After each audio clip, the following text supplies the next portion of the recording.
Welcome to the session guys, my name is Shubham Suryavanshi और इस particular video में हम सेकंड यूनिट का एक वन शॉट बना रहे हैं। ओके, क्या क्या डिस्कस करने वाले हैं।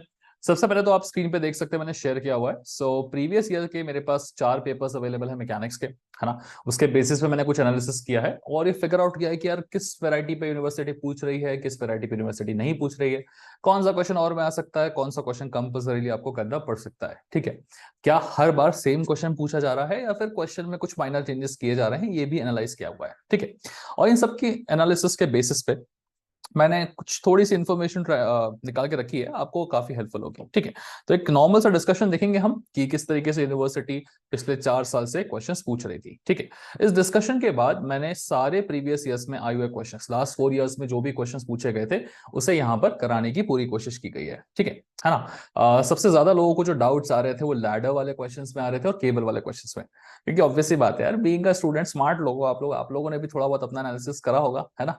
और उस एनालिसिस के बेसिस पे आपने फिगर आउट किया होगा कि यार लैडर और केबल तो काफी फ्रीक्वेंटली पूछा जा रहा है। ठीक है, और क्वेश्चन उतना लेंदी भी नहीं दिख रहा है, तो मोमेंट ऑफ इनर्शिया सेंट्रोइड के कंपैरिजन में शायद वहां पे भी काम बन सके आपका इजी ना। तो चलो थोड़ा मेरा एनालिसिस देख लो, उसके बाद फिर आप यहाँ पे आगे बढ़ के, जैसे आप आगे बढ़ेंगे यू विल रियलाइज कि लैडर के मैंने काफी क्वेश्चंस प्रैक्टिस करवाए हैं, केबल का मैंने थ्योरेटिकल नॉलेज भी दिया है कि केबल का वर्क कैसे करता है, क्वेश्चन या न्यूमेरिकल या कंसेप्ट, और केबल को लेके जो भी प्रीवियस के क्वेश्चंस पूछे गए थे वो भी मैंने यहाँ पे आपको करा के दे दिए हैं। ठीक है, चलिए नाउ सबसे पहले सबसे इंपॉर्टेंट चीज कि भाई पिछले 4 साल में यूनिवर्सिटी ने क्या पूछा, कैसे पूछा। ठीक है, 2019 से शुरुआत कर देते हैं, आपके 19 का पैटर्न है ये वाला। तो ऑब्वियस ही बात है, क्वेश्चन नंबर 3 या क्वेश्चन नंबर 4 में से एक क्वेश्चन सॉल्व करना पड़ता है हमें। ठीक है, पैटर्न देख लीजिएगा कि पैटर्न कुछ खासा फिक्स नहीं है। कभी कभी वो 3 में 3 क्वेश्चन और 4 में 2 क्वेश्चन पूछ ले रहा है। ठीक है, 2020 में उसने वापस से 3 में 3 क्वेश्चन पूछे, 4 में 2 क्वेश्चन पूछे। ठीक है, 2022 और 2023 में दोनों में उसने दो क्वेश्चन पूछे हैं। तो जनरली जब वो दो क्वेश्चन पूछता है ना, तो उस केस में दोनों ही क्वेश्चन क्या होते हैं, काफी लेंदी से होते हैं। या जनरली एक क्वेश्चन वो क्या करता है, 10 मार्क्स का कर देता है, दूसरा वाला 5 नंबर का कर देता है। ठीक है, और इस 10 मार्क्स वाले क्वेश्चन में थोड़ा सा हैवी वाला कंसेप्ट वो पूछ लेता है। ओके, पढ़ने की चीजें कौन कौन सी है आपको यहाँ पे देख के समझ में आ रहा होगा कि ओवरऑल हमें सबसे इंपॉर्टेंट चीज जो दिख रही है वो है यार सेंट्रोइड कैसे फाइंड करते हैं और मोमेंट ऑफ इनर्शिया कैसे फाइंड करते हैं। ये तो डेफिनेटली पढ़ना ही पढ़ना है। ठीक है ना।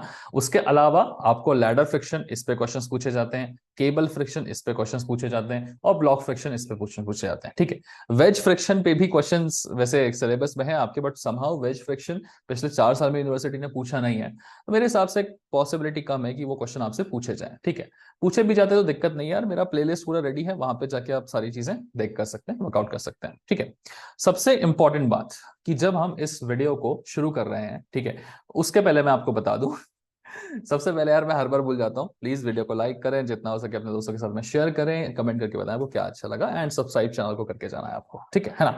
शुरुआत करते हैं वीडियो की, और देखिएगा सेंट्रोइड और मोमेंट ऑफ इनर्शिया, इसको लेके 2019 और 2020 में काफी ही इजी क्वेश्चंस पूछे गए थे। ठीक है, एक नॉर्मल सा फिगर दे दिया जाता था और बोलते थे कि बताइए इस फिगर का सेंट्रोइड कहां पर होगा। ठीक है, वैसे ही आपको 2019 और 20 में मोमेंट ऑफ इनर्शिया का भी जो क्वेश्चन पूछा जा रहा था वो सिंपल सा था, एक नॉर्मल सा फिगर देके आपसे पूछता था कि बताइए इसका मोमेंट ऑफ इनर्शिया कहां पर होगा। ठीक है, तो सेंट्रोइड का अपना एक अकेला आता था, मोमेंट ऑफ इनर्शिया का अपना एक अकेला आता था क्वेश्चन। ठीक है ना। तो कुछ लोग क्या करते थे, वो सिर्फ सेंट्रोइड पढ़ के आते थे, मोमेंट ऑफ इनर्शिया स्किप कर देते थे। कुछ लोग सिर्फ मोमेंट ऑफ इनर्शिया पढ़ते थे, सेंट्रोइड स्किप कर देते थे। तो 2019-2020 में गाड़ी बढ़िया अच्छे तरीके से चल रही थी। फिर आता है 2022, यूनिवर्सिटी ने बोला कि चलो 2 साल से स्मूथ चल रही है, अब लेते हैं हम बच्चों के मजे थोड़े। ठीक है, तो 2022 में जब उसने सेंट्रोइड का क्वेश्चन पूछा, तो उसने सेंट्रोइड के क्वेश्चन के साथ ही साथ उसमें मोमेंट ऑफ इनर्शिया का क्वेश्चन भी मिक्स कर दिया। मतलब इस वक्त जो बच्चे सिर्फ और सिर्फ सेंट्रोइड पढ़ के गए थे, उनको मोमेंट ऑफ इनर्शिया नहीं आता, तो उन्होंने स्किप किया हुआ था, उनकी थोड़ी सी लग गई, है ना। एक तरीके से आप ऐसे बोल सकते हो। फिर और में भी उसने जो क्वेश्चन पूछा उसमें भी सेंट्रोइड के साथ में मोमेंट ऑफ इनर्शिया को मिक्स कर दिया। सेम चीज उसने 2023 में की कि जब उसने सेंट्रोइड का न्यूमेरिकल पूछा तो एक पार्ट में तो सेंट्रोइड का न्यूमेरिकल अकेला पूछ लिया, फिर उसके साथ में थोड़ी सी थ्योरी पूछ ली सेंट्रोइड की कि what is centroid and what is the difference between centroid and centre of gravity. बहुत बच्चों को डिफरेंस नहीं पता था, तो एक वहां पे थोड़ा सा दिक्कत हुआ उनको, और फिर जो और मैं क्वेश्चन दिया उसमें वापस से centroid plus moment of inertia को कंबाइन कर दिया। तो हम देख चुके हैं कि 2022 में भी वो सेंट्रोइड और मोमेंट ऑफ इनर्शिया को कंबाइन कर चुका है, 2023 में भी वो सेंट्रोइड और मोमेंट ऑफ इनर्शिया को कंबाइन कर चुका है। इसका मतलब क्या है कि 2024 में भी देयर इज अ पॉसिबिलिटी कि वो सेंट्रोइड और मोमेंट ऑफ इनर्शिया को वापस से कंबाइन कर सकता है। ठीक है, तो ऐसे केस में जिन्होंने दोनों में से कोई एक चीज को छोड़ी होगी, वो बेचारे बड़ी उम्मीद से जा रहे होंगे कि यार 6 नंबर 8 नंबर मेरे को मिलने वाले हैं, मैं सिर्फ सेंट्रोइड पढ़ के जा रहा हूं, मैंने सारी प्रैक्टिस कर ली है, मोमेंट ऑफ इनर्शिया मैंने छोड़ दिया है। या फिर उल्टा केस कि मैंने मोमेंट ऑफ इनर्शिया पढ़ लिया है, मैं पूरी मेहनत करके जा रहा हूँ, 6 नंबर मुझे मिलने वाले हैं, बट सेंट्रोइड ऑफ उन्होंने छोड़ रखा है। तो ऐसे केस में उनकी थोड़ी सी लग जाएगी। ठीक है ना। तो मेरा सजेशन क्या है कि सेंट्रोइडल एक्सिस के अबाउट मोमेंट ऑफ इनर्शिया कैसे निकाला जाता है, इसका आप वीडियो देखें। ठीक है। नाउ द प्रॉब्लम इज कि आपने भी बहुत सारे यूट्यूब चैनल्स देख लिए होंगे, मैंने भी काफी रिसर्च की है अपनी, and I have realise one thing कि बहुत सारे क्वेश्चंस में, बहुत सारे चैनल्स में सेंट्रोइडल एक्सिस के अबाउट मोमेंट ऑफ इनर्शिया कैसे निकालते हैं वो बताया नहीं गया है। ठीक है ना। मैं आपको बता देता हूं कि ये वैरायटी जो पिछले 2 साल में यूनिवर्सिटी ने इंट्रोड्यूस कर दी है, एग्जिस्टेंस में तो पहले से थी, इसका आपको कहां पर सॉल्यूशन मिलेगा। ठीक है, well just share my screen guys. आपको कुछ नहीं करना है, अपने गूगल क्रोम पे जाना है, यूट्यूब सर्च करना है, या अपने मोबाइल एप्लीकेशन पे यूट्यूब देख सकते हैं। ठीक है ना। तो डोंट वरी, कुछ बेचने वाला नहीं हूं मैं जनरली इस पॉइंट पे। तो यार स्मार्ट हो तुम लोग स्टूडेंट्स, इस पॉइंट पे आके आपको समझ में आ जाता है कि अब तो चैनल वाला कुछ तो ऐड वैड करने हैं, ऐसे कुछ ऐड वैड नहीं करने, मतलब कुछ नहीं बेच रहे हैं अपन। ठीक है, सिंपली जाना है यार आपने कहाँ पर सिंप्लीफाइंग इंजीनियरिंग सर्च कर लेना है। ठीक है, ओके। यहाँ पर जैसे ही आप जाएंगे तो सिंपली आपको चैनल मिल जाएगा अपना। ठीक है, चैनल पे जाइएगा और यहाँ पे प्लेलिस्ट आपको मिल जाएगी पूरी पूरी। ठीक है, ये जो प्लेलिस्ट मैंने बनाई है ये स्पेसिफिकली पुणे यूनिवर्सिटी को ध्यान में रख के बनाई है, बिकॉज बहुत से चैनल्स क्या करते हैं और यूनिवर्सिटी के हिसाब से कंटेंट बना देते हैं। ऐसा नहीं है कि वो मजे ले रहे हैं या फिर वो आपका भला नहीं चाहते, कोशिश उनकी भी वही है कि आपका भला करें, बट कभी कभी पूरा भला नहीं हो पाता है। ठीक है ना।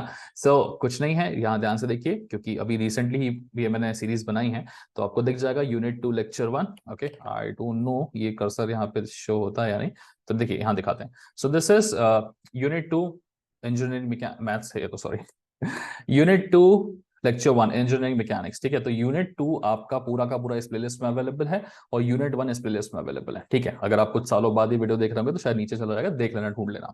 यहाँ पर जब मैंने यूनिट 2 में लेक्चर्स करवाए हैं, किसी भी प्लेलिस्ट को चूज कर लीजिएगा, यूनिट 1 का भी पूरा अवेलेबल है। इनफैक्ट जिसको बेसिक्स में डिस्कस हो रहा दिक्कत हो रही है कि भाई फ्रिक्शन कैसे वर्क करता है, या फिर यूनिट 1 की चीजें कि पैरेललोग्राम लॉ क्या होता है, ठीक है ना, मोमेंट कैसे निकालते हैं, कपल क्या होता है, वेरिगनेस थ्योरम कैसे अप्लाई करते हैं। ठीक है, ये सारा कुछ आपको बेसिक के साथ में specifically with respect to Pune university यहाँ मिल जाएगा। ठीक है, सिमिलरली यूनिट 2 में सेंट्रोइड क्या होता है, कैसे निकालते हैं, मोमेंट ऑफ इनर्शिया के basics, parallel axis theorem, perpendicular axis theorem, everything is available in the playlist. Most importantly जो ये नया वैरायटी यूनिवर्सिटी पूछ रही है ना पिछले 2 बार से, कि सेंट्रोइड और मोमेंट ऑफ इनर्शिया को कंबाइन करके, जिसमें बोलता है कि मोमेंट ऑफ इनर्शिया निकालिए about the centroidal Y axis या फिर एक्स एक्सिस, वो वैरायटी भी मैंने यहाँ कवर कर रखी थी। ठीक है ना, तो लेटेस्ट आपके वीडियोस में मिल जाएगा, थंबनेल में भी मेंशन कर दूंगा उसको। ठीक है, नाउ ये यहां से आप प्रैक्टिस कर सकते हैं स्टेप बाय स्टेप। ये मैं आपको सजेस्ट क्यों कर रहा हूं, सिंपल सी बात है भाई, क्योंकि आप जो है एक वन शॉट वीडियो देखने आए थे इस वक्त, है ना। वन शॉट में 100% पूरा तो मैं नहीं करा सकता।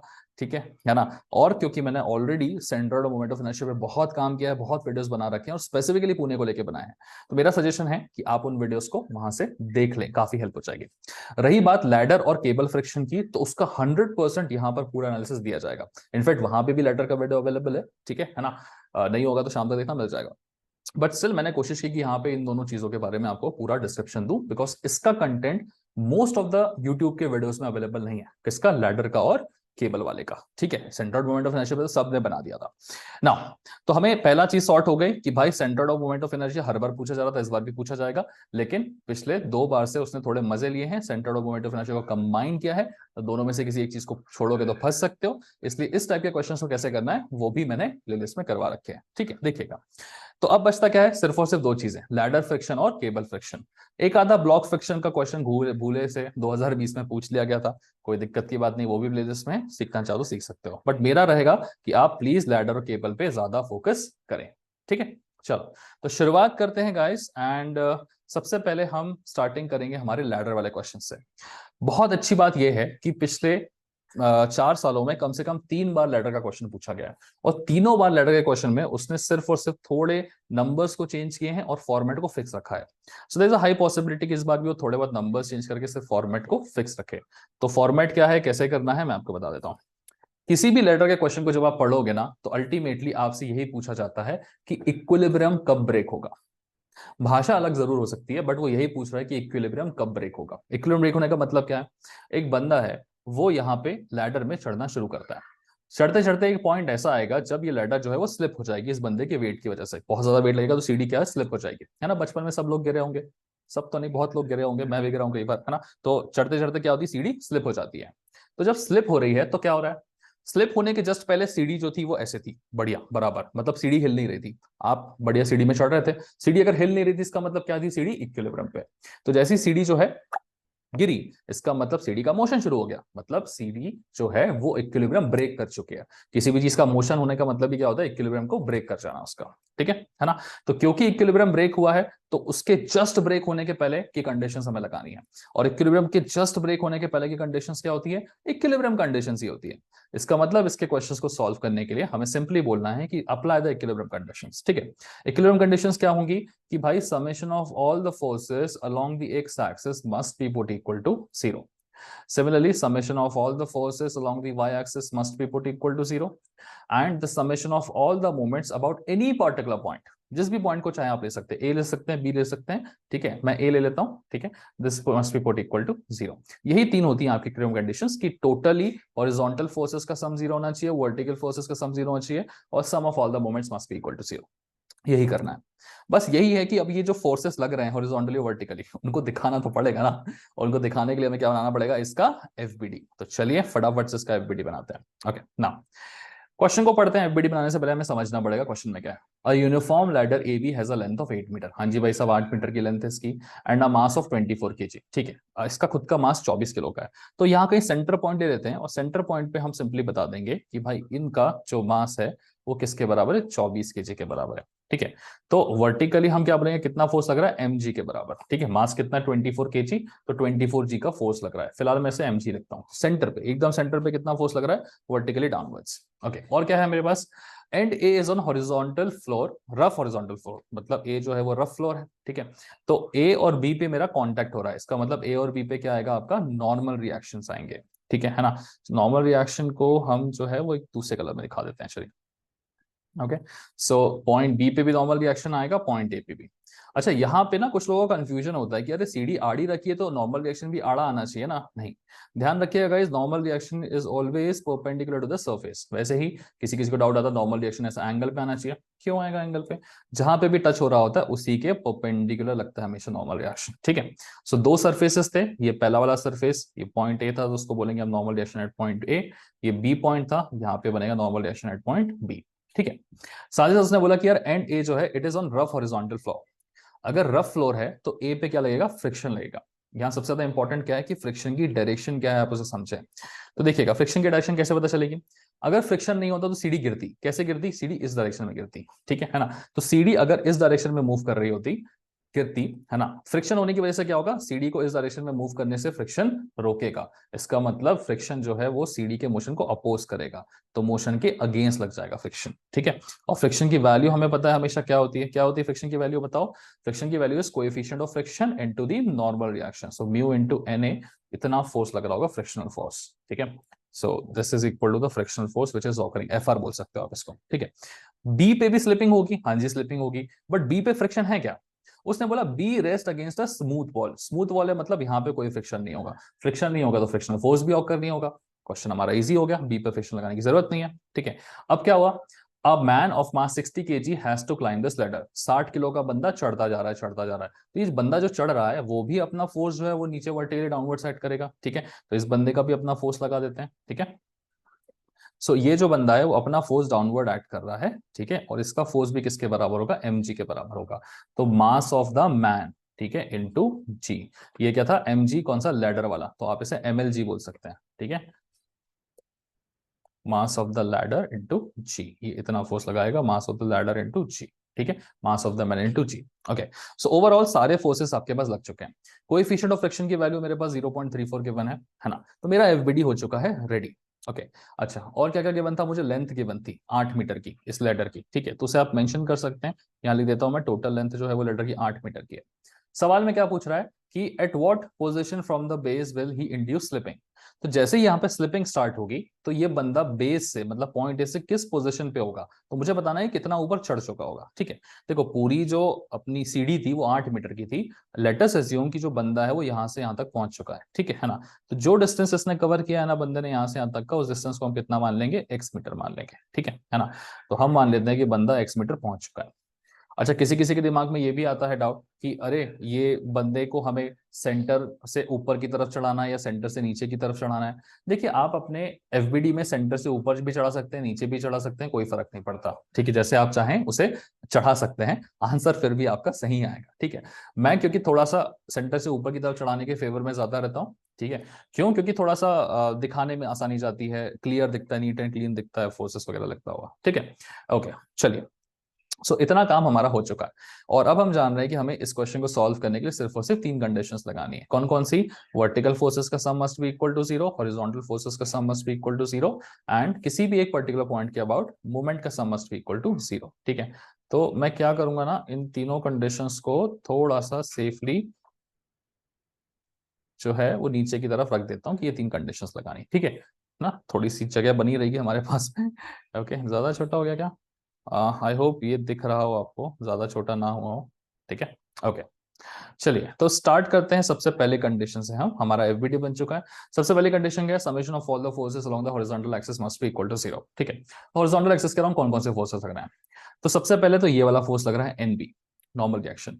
फिर ये वर्टिकल है, ये भी वर्टिकल, ये भी वर्टिकल है और ये हॉरिजॉन्टल है। ठीक है, तो जो राइट की तरफ लगता है हॉरिजॉन्टल उसे हम पॉजिटिव लेते हैं। तो पहला फोर्स क्या हो गया? हॉरिजॉन्टल वाला frictional force which is mu into N A. तो ये लगेगा क्या? Mu into N A. Okay, और पीछे की तरफ एन बी लग रहा है तो हम इस वाले को क्या बोलेंगे? Negative, minus normal reaction at B is equal to 0। हम यहाँ पे क्या कर रहे हैं? Summation of all the forces along the x axis equal to 0 put कर रहे हैं। कोएफिशिएंट ऑफ फ्रिक्शन 0.34 हमारे पहले से पता है, तो this is 0.34 times of normal reaction at A minus normal reaction at B is equal to 0। तो यहां से हम लिख सकते हैं कि 0.34 times of normal reaction at A is actually equal to the normal reaction at B. ये हो जाएगी हमारी फर्स्ट वाली इक्वेशन। ठीक है, चलिए अब हम क्या करेंगे? सिंपली हमारी सेकंड वाली इक्वेशन बनाते हैं। ठीक है ना, तो सेकंड वाली इक्वेशन कैसे बनेगी? Summation of all the forces along the y axis must be put equal to 0। ठीक है, चलो कर देते हैं आपके लिए वाला काम। So summation of all the forces, just a second, summation of all the forces along the y axis must be put equal to 0। Vertically मेरे पास लग रहे हैं 3 फोर्सेस, एक लग रहा है नॉर्मल रिएक्शन ऊपर की तरफ, बाकी दोनों लग रहे हैं नीचे की तरफ, है ना। तो नॉर्मल रिएक्शन ऊपर की तरफ रहेगा तो उसको पॉजिटिव, माइनस नीचे की तरफ लेडर का मास इनटू ग्रेविटी। ठीक है, minus mass of the person, man. ठीक है, into gravity, sum of all these forces must be put equal to 0। Normal reaction at A अभी हमें फिलहाल पता नहीं है। ठीक है, minus mass of the ladder, कितना मास है लैडर का? 24 किलो का मास है। ठीक है, uniform ladder has a mass of 24 kg, 24 into g is nothing but 9.81, minus बंदे का मास कितना है? बंदा है अपना 60 किलो का, मैन ऑफ मास 60 kg। ठीक है, तो 60 इंटू जी। ठीक है, this is equal to 0। So the normal reaction at A is equal to कितना? 24g plus 60g। ठीक है, यहाँ लिख के बताते हैं, normal reaction at A is equal to 24 times of g plus 60 times of g. ठीक है, कैलकुलेट कर लेते हैं। 24 प्लस 60 70 80 84 इंटू जी इज 9.81। ठीक है, तो 824.04 newton, this is coming out to be 824.04 newton. कुछ नहीं किया है मैंने, जी की वैल्यू 9.81 पुट अप करी है। ठीक है, और सॉल्व कर दिया। तो जैसे ही मुझे नॉर्मल रिएक्शन एट ए मिल जाता है तो मेरी तो चांदी हो गई। क्यों? क्योंकि नॉर्मल रिएक्शन एट ए की वैल्यू मिलने से नॉर्मल रिएक्शन एट बी भी मिल सकता है। ठीक है, तो यहां पर हम फाइनली लिख देंगे, इधर पे लिख देते हैं, चलिए। So therefore the normal reaction at B is equal to कितना? 0.34 into normal reaction at A. ठीक है, सॉल्व करते हैं, इसको 0.34 से मल्टीप्लाई करेंगे, 0.34। ठीक है, 280.17। So this is coming out to be 280.17 newtons. ठीक है, so normal reaction at B मिल गया, नॉर्मल रिएक्शन एट ए यहां से मिल गया था। ठीक है, तो जैसे ही दोनों नॉर्मल रिएक्शंस मिल जाते हैं, इसके बाद हमें सिंपली क्या लगाना है? अपना मूवमेंट वाला इक्वेशन, जो कहता है कि सारे मूवमेंट्स का sum across any particular point B और ए में से आप कोई भी लिख सकते हैं, this sum has to be equal to 0। चलिए ना, अब मैं थर्ड कंडीशन लगाना शुरू करता हूं। थोड़ी सी जगह बनाते हैं आपके लिए इसमें, हाँ छोड़ो, हो जाएगा मुझे लग रहा है, ठीक है। थर्ड कंडीशन क्या बोलती है, summation of all the moments about any particular point, let me choose my point A is equal to 0। अब बी भी चूज कर सकते थे। तो मोमेंट कैसे लिखेंगे, मोमेंट पॉइंट ए के अबाउट, तो ए के अबाउट अगर मोमेंट देखना है तो जो फोर्स ए से पास हो रहा है उसका मोमेंट तो हो गया 0, तो ये वाला मोमेंट भी इक्वल टू 0, ये वाला मोमेंट भी इक्वल टू 0, मतलब इस फोर्स के अबाउट, इस फोर्स के थ्रू लगने वाला मोमेंट भी इक्वल टू 0, इस फोर्स के थ्रू लगने वाला मोमेंट भी इक्वल टू 0।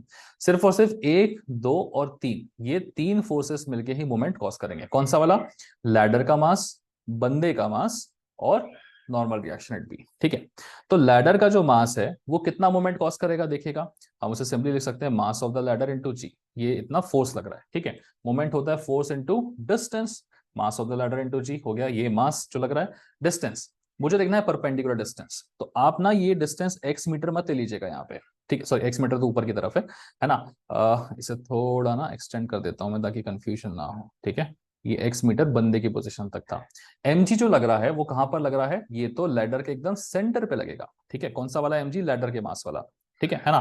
क्योंकि ये सेंटर पे लग रहा है तो सेंटर तक का डिस्टेंस कितना होगा, टोटल रोड 8 मीटर की है, 8 मीटर की है मतलब आधा हो गया 4 मीटर, तो ये यहां से लेके यहां तक की जो वैल्यू है लेंथ की 4 मीटर है। तो क्या मैं डायरेक्टली 4 डाल दूंगा यहाँ पे, नहीं, हम डिस्टेंस हमेशा परपेंडिकुलर देखते हैं। मोमेंट में हमने सीखा था, तो हमें क्या करना पड़ेगा, सिंपली देखो यार इसकी लाइन ऑफ फोर्स बनाओगे ऐसे आगे की तरफ, तो ए से मुझे इस लाइन ऑफ एक्शन पे परपेंडिकुलर जाना है, ठीक है। तो मुझे जो देखना है वो ये वाला डिस्टेंस देखना है, ठीक है ना। Line of action of force, जिसको मोमेंट समझ नहीं आ रहा है, जिसको यहाँ डाउट हो रहा है, मैं बता दूं आपको, मोमेंट जब भी लिखते हैं परपेंडिकुलर डिस्टेंस में लिखते हैं। मैंने आपको पिछले वाले वीडियो में वन शॉट में भी बताया था, ये चीज पूरी तरह से सिखा दिया, तो उसको देख लो, या फिर मेरी प्लेलिस्ट में जाओ, मेरे यूट्यूब चैनल पे अवेलेबल है, वहां पे एक सिंगल लेक्चर है मोमेंट का, उसमें सारे बेसिक्स मैंने मोमेंट के सिखाए हैं, वहां से देखो नहीं तो, ठीक है। जैसे मैंने बताया कि जो line of action of force है उसके परपेंडिकुलर डिस्टेंस देखते हैं, मुझे ये वाला डिस्टेंस देखना है, ठीक है। अब ये वाला डिस्टेंस कैसे निकालें, सिंपल है यार, अगर ये वाला डिस्टेंस आपका 4 मीटर का है और ये 54 है, तो ये क्या बनेगा, cos component, so this is gonna B 4 cos 54। वैसे अगर मुझे ये वाला डिस्टेंस चाहिए रहता, कहां से कहां तक, सेंटर से लेके यहां तक का, ठीक है, तो ये क्या हो जाता, 4 साइन थीटा, है ना। तो ये वैसा ही लॉजिक हो गया इस तरीके से, अगर ये एंगल थीटा है, ठीक है ना, यहाँ पे 90 डिग्री बन रहा है, तो इसकी लेंथ 4 है, तो ये क्या हो जाएगा आपका 4 कॉस थीटा, ये क्या हो जाता है 4 साइन थीटा। तो वैसे ये 4 है तो ये हो जाएगा 4 कॉस 54, 4 साइन 54। इसका मतलब जो मुझे परपेंडिकुलर डिस्टेंस लेना है ना, वो कौन सा लेना है, ये आ गया line of action of force, ये डिस्टेंस लेना है, तो 4 कॉस 54, ठीक है। यहाँ पे काफी लोगों को दिक्कत होती थी जिन्होंने मुझे मैसेज किए थे, तो लीजिए आपकी दिक्कत सॉल्व हो गई, ठीक है ना। क्लॉकवाइज होगा कि एंटी क्लॉकवाइज होगा, देखो आपका line of action of force जा रहा है नीचे की तरफ इस तरीके से ऐसे, आप डिस्टेंस देख रहे हो, डिस्टेंस हमेशा उस पॉइंट से देखते हैं जहां से आपको मोमेंट निकाल, इसके अबाउट मोमेंट निकालना है, तो यहां से डिस्टेंस से फोर्स की तरफ गए, ये तरीका सिखाया था मैंने, डिस्टेंस से फोर्स की तरफ मतलब ऐसा जा रहे हो आप, इसका मतलब आप क्लॉकवाइज जा रहे हो। क्लॉकवाइज मूवमेंट को हम क्या कंसिडर करते हैं, हम उसे नेगेटिव कंसिडर करते हैं, ठीक है ना। तो ये जो मूवमेंट कंसिडर होगा उसे हम बोलेंगे कितना, नेगेटिव मूवमेंट, ठीक है ना। सो मैं इसे थोड़ा सा इरेज कर रहा हूँ क्योंकि जितना कुछ हमने ये सब करा था उसे हटा देते हैं प्लीज, है ना, डॉट डॉट रूल बना के, ठीक है। क्यों, क्योंकि फिगर हमारा साफ सुथरा होना चाहिए, फिगर में दिक्कत नहीं होनी चाहिए। तो फोर्स इंटू डिस्टेंस, डिस्टेंस कितना होगा आपका 4 कॉस ऑफ 54 डिग्रीज, ठीक है, ओके। और क्योंकि ये क्लॉकवाइज बन रहा है जैसे हमने देखा, उसकी वजह से नेगेटिव। अच्छा, एक कमेंट में मुझे क्वेश्चन ये भी आया था कि कुछ स्टूडेंट्स ने बोला कि हमें तो हमारे सर ने सिखाया कि क्लॉकवाइज को पॉजिटिव लो, एंटी क्लॉकवाइज को नेगेटिव लो, तो क्या हम ये ले सकते हैं, हाँ हम ले सकते हैं, लेकिन प्लीज ध्यान रखिएगा कि फिर हर बार आपको क्लॉकवाइज पॉजिटिव, हर बार एंटी क्लॉकवाइज नेगेटिव लेना है। अगर आपने सर ने ऐसा सिखाया, कुछ गलत नहीं सिखाया है, आंसर तो भी आपका सही ही आएगा, ठीक है। लेकिन मैं बता दूं, मैं काफी सालों से ये चीज पढ़ रहा हूँ, मैंने कभी भी ऐसा यूज नहीं किया है, मैं हमेशा आपके एंटी क्लॉकवाइज को पॉजिटिव और क्लॉकवाइज को नेगेटिव लेके चलता हूँ, ठीक है ना। बहुत सारी जो बुक्स हैं आपकी खुद की यूनिवर्सिटी की, टेक्मेक्स, टेक्निकल एंड इन सब बुक्स को भी आप ले लो, वो भी इसी डिनोशन को यूज करते हैं, तो गलत नहीं है, आपने सर ने जो बताया वो भी ले सकते हो, ठीक है। आंसर दोनों में ही सेम आएगा, it is just a mathematical form of representation, ठीक है। चलो, सो फोर्स इंटू डिस्टेंस हो गया ये। अब अगला कौन फोर्स कॉज कर रहा है, ये बंदे का खुद का अपना वेट, ठीक है ना। तो बंदे का खुद का वेट क्या हो गया, mass of the man into g, ये हो गया फोर्स जो बंदा लगा रहा है, किस डिस्टेंस पे लगा रहा है, बंदा मेरा x मीटर पे चढ़ा हुआ है, ठीक है। तो ये रहा इसका line of action of force, तो परपेंडिकुलर डिस्टेंस देखेंगे अगर हम, तो यहां से यहां तक का डिस्टेंस, तो वही देखो वापस से, ये पूरा x मीटर है, तो ये कितना हो जाएगा, x कॉस ऑफ 54 हो जाएगा, जस्ट हमने जो अभी सीखा था, ठीक है ना। सो यहां पर आएगा क्या आपका x कॉस ऑफ 54 डिग्रीज। ठीक है, नाउ अगेन पॉजिटिव है नेगेटिव, क्योंकि हमने देखा कि line of action of force नीचे की तरफ जा रहा है, डिस्टेंस यहाँ से इसकी तरफ ऐसे आ रहा है, तो आर से एफ की तरफ। ठीक है, ये डिस्टेंस पिछले वन शॉट में भी निकालना सिखाया था, क्लॉकवाइज एंटी क्लॉकवाइज। ठीक है, प्लेलिस्ट भी चेक कर सकते हो इसमें। सो क्लॉकवाइज है तो नेगेटिव। तो दो फोर्सेस ने अपना मोमेंट लगा लिया, तीसरा फोर्स कौन है, नॉर्मल रिएक्शन एट बी। ठीक है, अब देखो इसका फोर्स तो लग रहा है एन बी के बराबर। ठीक है, चलो यहां लिख देते हैं, फोर्स कितना लगेगा, एन बी के बराबर। ठीक है, और डिस्टेंस कितना होगा इसका, देखिएगा line of action of force क्या है हमारा, ये है line of action of force, ये एरो इस तरफ है, मतलब ये line of action of force. तो मुझे जिस पॉइंट के बाद मोमेंट निकालना है, उस पॉइंट से line of action of force पे क्या डालना पड़ता है, परपेंडिकुलर। ठीक है, मतलब मेरा जो डिस्टेंस रहेगा वो ये डिस्टेंस रहेगा यहां से यहां तक का, मतलब बेसिकली ये डिस्टेंस ही रहेगा यहां से यहां तक का। तो ये डिस्टेंस की वैल्यू क्या होगी, सिंपल है भाई, अगर यहां से यहां तक पूरा 8 है तो ये क्या हो जाएगा, 8 साइन 54। ठीक है, यहां से यहां तक का डिस्टेंस कितना हो जाएगा, 8 कॉस ऑफ 54। ये हो जाएगा कितना, 8 कॉस ऑफ 54, ये हो जाएगा कितना, 8 साइन 54, है ना, 54। अभी अभी सीखा हमने ये सारी चीजें। ठीक है, चलिए हटा देते हैं इसको। सो फोर्स जो लग रहा है एनबी का, डिस्टेंस हमें कैलकुलेट करना है, कहां से होगा, लाइन ऑफ एक्शन पे हम डालेंगे यहां से परपेंडिकुलर, ये वर्टिकल डिस्टेंस, ये कितना हो जाएगा, 8 मीटर ये है, तो 8 cos 54, 8 sin 54। सो यहाँ पे आएगा आपका 8 साइन ऑफ 54 डिग्रीज। ठीक है, अच्छा क्लॉकवाइज की एंटी क्लॉकवाइज, सिंपल है भाई, देख लो, आपने लाइन ऑफ एक्शन बोला इस तरफ, परपेंडिकुलर ड्रॉप हुआ ऐसे, परपेंडिकुलर से लाइन ऑफ एक्शन की तरफ जाते हैं हमेशा, परपेंडिकुलर लाइन ऑफ एक्शन मतलब ये हो गया, तो एंटी क्लॉकवाइज, एंटी क्लॉकवाइज मतलब क्या, हमें इसको पॉजिटिव रखना पड़ेगा। ठीक है, सो ये हो गया तीनों मूवमेंट्स का sum, and that has to be put equal to 0 because the ladder is in equilibrium. बस अब वैल्यूज पुटअप करने हैं यार, है ना, सब कुछ तो गिवन है, बस ये एक्स अननोन है हमारे पास में, तो वैल्यूज पुटअप करके आराम से एक्स की वैल्यू निकल सकती है। चलिए सॉल्व करना शुरू करते हैं। So minus M L into g, mass of the ladder, mass of the ladder कितना है भाई साहब, 24 किलो का है, 24 को हम 9.81 से मल्टीप्लाई करेंगे और इससे मल्टीप्लाई करेंगे। ठीक है, so 24 into 9.81 multiplied by 4 further multiplied by cos of 54। Okay, so M G 4 cos 54, 553.55, इस पूरे की वैल्यू आ रही है 553.55। नेगेटिव में लिखेंगे हम इसे, क्योंकि नेगेटिव चला आ रहा था, 553.55 न्यूटन। ठीक है, वापस से मास ऑफ द मैन कितना है, 60 किलो का बंदा है, तो 60 इंटू 9.81। ठीक है, this is 60 into 9.81 further multiplied bye x, तो हमें निकालना है cos 54 इंटू कॉस ऑफ 54। ठीक है, तो आ रहा है 345.97। सो दिस इज 345.97, साथ में एक्स भी आएगा मल्टीप्लीकेशन। ठीक है, प्लस एनबी, एनबी कितना था, नॉर्मल एक्शन बी निकाल चुके थे, 280.17। ठीक है, सो 280.17 multiplied by 8 into sine 54, multiplied by 8 into sine 54, 1813.29। So this is 1813.29। Just a second, थोड़ा सा इसको इधर लेते हैं, जगह बनी रहनी चाहिए, 0.29, है ना, और इन सब का sum must be equal to 0। ठीक है, चलो अब कैलकुलेशन हो जाएगा, यहां पर आप ऐसे कर सकते हैं, 1813.29 माइनस 553.55, सो होगा क्या, 1259.74। So this is 1259.74 is equal to, है ना, इन दोनों को मैंने कैलकुलेट कर लिया और ये नेगेटिव को राइट में ले गया, तो ये बनेगा 345.97 एक्स। ठीक है, so therefore x is equal to कितना, ये जो वैल्यू आई है डिवाइडेड बाय 345.97, 3.64 मीटर्स। ठीक है, सो फाइनली 3.64 मीटर्स आपके एक्स की वैल्यू आ गई। ठीक है, सो मेरा सेंटर था 4 मीटर पे, लेकिन एक्स का वैल्यू आ रहा है 3.64, मतलब ये सेंटर से थोड़ा सा नीचे की तरफ पहुंचते सी बंदा गिर जाएगा। ठीक है, सो अल्टीमेटली आपको किसकी वैल्यू बतानी थी, आपको बतानी थी एक्स की वैल्यू, जो आपने बखूबी यहां से निकल के बता दी है। ठीक है, सो आई होप आपको ये चीजें समझ में आ गई होंगी, कोई ज्यादा रॉकेट साइंस नहीं है इसमें, आराम से 6 या 8 नंबर का क्वेश्चन आ जाता है, स्टेप बाय स्टेप आपको इसको सॉल्व करके आना है। ठीक है ना, ओके चलिए। सो ओवरऑल अगर हम देखें तो क्वेश्चन की शुरुआत कैसे की जाती है, हमेशा सिंपल है, summation of all the forces along x axis must be equal to 0, along y axis 0, and किसी भी एक पॉइंट के बाद मोमेंट पकड़ के इक्वल टू 0 आप इसे लगा सकते हैं। ठीक है, चलो जैसे ही लगाओगे आपकी इक्वेशंस बन जाएगी, एक एक करके इक्वेशन सॉल्व होती जाएगी, मोमेंट लगाते समय थोड़ा सा ध्यान रखना है आपको। ठीक है, चलिए 2019 में एग्जैक्टली सेम क्वेश्चन पूछा गया था, हमने डिस्कस कर लिया है। सिमिलरली आपको आगे भी इसी टाइप का क्वेश्चन पूछा गया है। ठीक है, सॉरी इरेज हो गया, ओके, क्वेश्चन नंबर 2 भी जो है वो एग्जैक्टली सिमिलर है पिछले वाले क्वेश्चन के, है ना। ये 2022 में भी पूछा गया और इनफैक्ट 2023 में तो बिना नंबर चेंज किए ही इस क्वेश्चन को पूछ लिया गया, ठीक है ना। सो देखिए, समझ में आ रहा होगा, इंपॉर्टेंट है ना। अब हम एकदम स्टेप बाय स्टेप नहीं जाएंगे क्योंकि हमने वो स्टेप बाय स्टेप ऑलरेडी करके देख लिया है ना। अब मैं थोड़ा सा स्पीड अप करूंगा और मेरा सजेशन है कि आप इस वीडियो को पॉज करके खुद से एक बार इस क्वेश्चन को ट्राई करिएगा, आपसे 100% बन जाएगा, ठीक है। नाउ क्वेश्चन को पढ़ना शुरू करते हैं गाइस, ठीक है। क्या बोल रहा है क्वेश्चन? उसने कहा uniform ladder A B has a length of 6 metre and a mass of 16 kg, ठीक है। एक लैडर है, उसका मुझे मास गिवन है एंड उसकी लेंथ गिवन है 6 मीटर की, resting at angle of 54 degrees, ठीक है भाई साहब, है ना। तो ये इन्फॉर्मेशन ना लिखते भी चलते हैं। चलो, लैडर का मुझे लेंथ कितना दिया है इस बार? 6 मीटर का दिया है। लैडर का मास कितना दिया? 16 kg, angle 54 and day of the ladder is resting on rough horizontal floor. ये वाला रफ यहाँ फ्रिक्शन लगेगा, ये वाला बी स्मूथ है, यहाँ पे नहीं लगेगा friction. Show the figure, a man of mass 65 kg has to climb this ladder at what position from the base, base से किस पोजीशन पे स्लिपिंग स्टार्ट होगी, ठीक है। वही सब है पिछले वाले की तरह। एफबीडी बनाना शुरू करते हैं। सबसे पहले एफबीडी में हम किसे दिखाएंगे? इन पे लग रहे खुद के फोर्सेस, ठीक है। तो लैडर का जो खुद का फोर्स है वो वेट उसका सेंटर पे लगेगा कितना? mg के बराबर, ठीक है।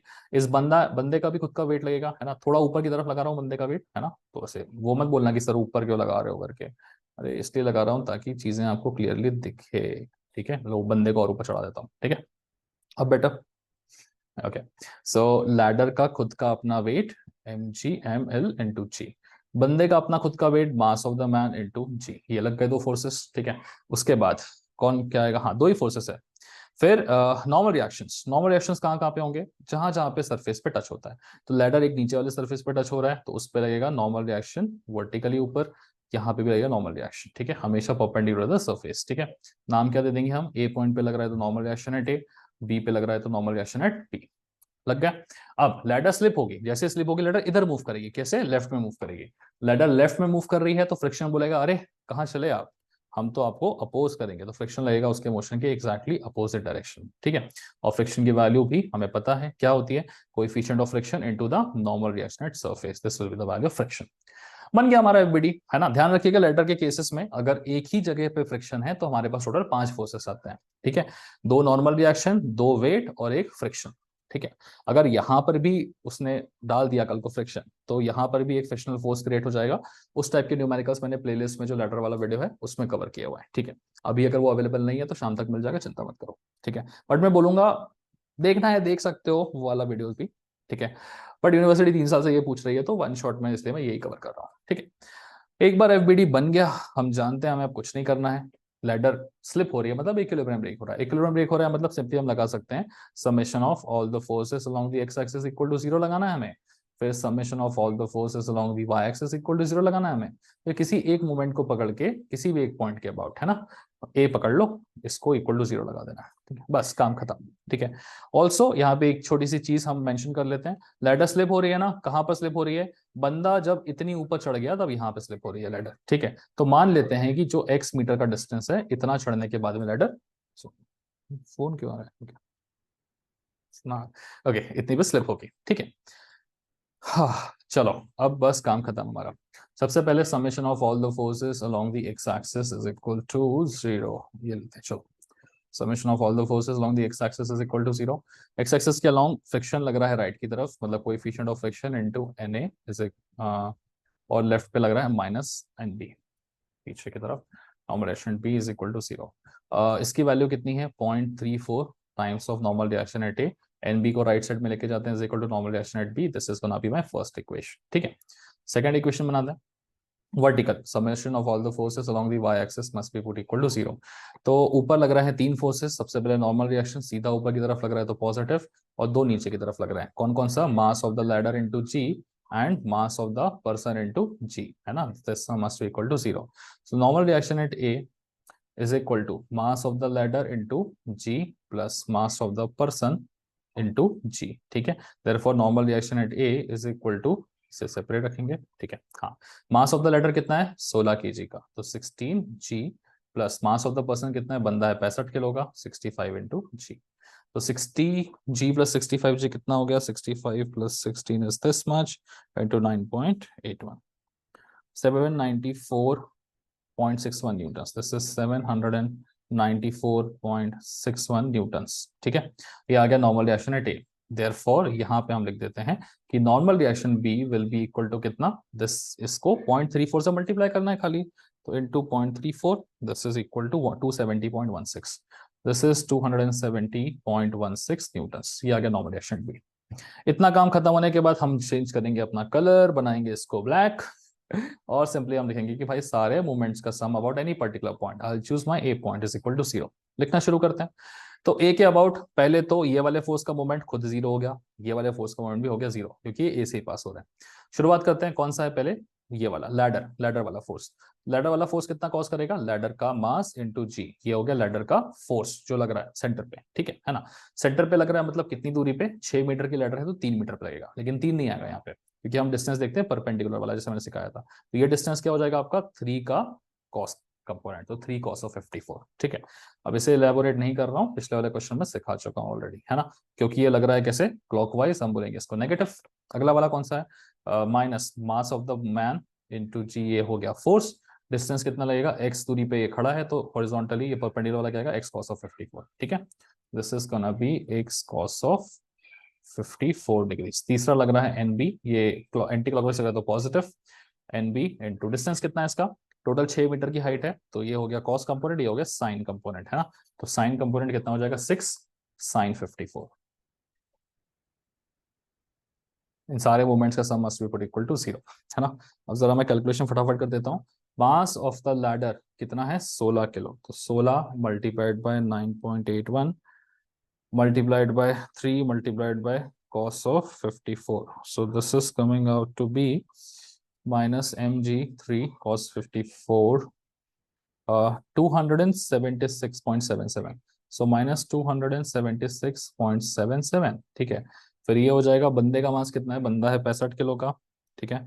सो 65 into 9.81 mg into cos of 54 degrees 374 minus 374 और x आएगा साथ में, ठीक है, प्लस NB की जगह क्या रख सकते हैं 270.16, सो 270.16 multiplied by 6 sin 54 multiplied by 6 multiplied by sine of 54, 1311, so this is 1311.38, इस सब का सम इक्वल टू 0।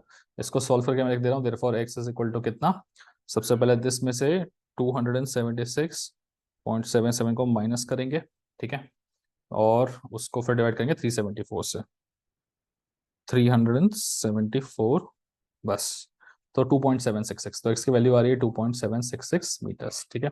चलो, सो ये आ गया, बेसिक कैलकुलेशन तो आप कर सकते हैं। दो मैंने लेटर वाले क्वेश्चन करा दिए जो फिक्स्ड आपका पुणे यूनिवर्सिटी पूछ रहा है और पूछे आपसे जाते हैं, आप कर सकते हैं इनको, ठीक है ना। 2022-23 की बात हो गई। ये क्वेश्चन मैंने खुद से क्रिएट किया है ना। 48 डिग्री का एंगल दिया है, जनरली 54 वगैरह दिया जाता है। बंदे का मास मैंने दिया इस बार 40 किलो, लैडर का वेट दिया मैंने इस बार 20 किलो, फ्रिक्शन दिया मैंने 0.38 का, ठीक है ना। तो मेरी एक रिक्वेस्ट है आपसे कि आप इस क्वेश्चन को खुद से अटेम्प्ट करें, ट्राई करें सॉल्व करने का, और फिर अपना आंसर, मैं करके नहीं दिखा रहा हूँ इस क्वेश्चन को, आपकी प्रैक्टिस के लिए बना के दिया हुआ है, ताकि आप कर सकते हैं इसको, ठीक है ना। चलिए, सो लेटर वाला काम हमारा ऑलमोस्ट नहीं पूरी तरह से खत्म हो चुका है। इसके अलावा और कुछ एक्स्ट्रा करने की जरूरत नहीं है। स्टिल अगर आपको फील होता है कि यार लेटर की मुझे और प्रैक्टिस करनी है, तो मैंने आपको बता दिया है कि आप मेरी प्लेलिस्ट पे जा सकते हैं, वहां से आप अपना लेटर का सारा प्रैक्टिस जो है वो कर सकते हैं, ठीक है। चलो, अब आ जाते हैं हमारे केबल वाले के ऊपर, ठीक है। भाई ये केबल वाले का क्या चक्कर है, पिछले 4 साल में चारों बार केबल वाला क्वेश्चन पूछ लिया है उसने, ठीक है। तो चारों बार पूछ लिया मतलब हाई पॉसिबिलिटी है इस बार फिर से पूछेगा, फिर से पूछेगा। तो यार केबल फ्रिक्शन की थोड़ी सी थ्योरी डिस्कस करते हैं। बहुत सिंपल सी थ्योरी है और कैलकुलेशंस भी बहुत सिंपल से है, ठीक है। ये बीटा एक लैप एंगल का क्या होता है, उस बीटा को लेके थोड़े कंफ्यूजन होते हैं, उसके बारे में भी थोड़ी सी बात कर लेंगे, फिर खत्म। उसके बाद कोई टेंशन नहीं अपना, ठीक है ना। जस्ट अ सेकेंड, शुरुआत करते हैं इसकी। चलो शुरुआत करते हैं।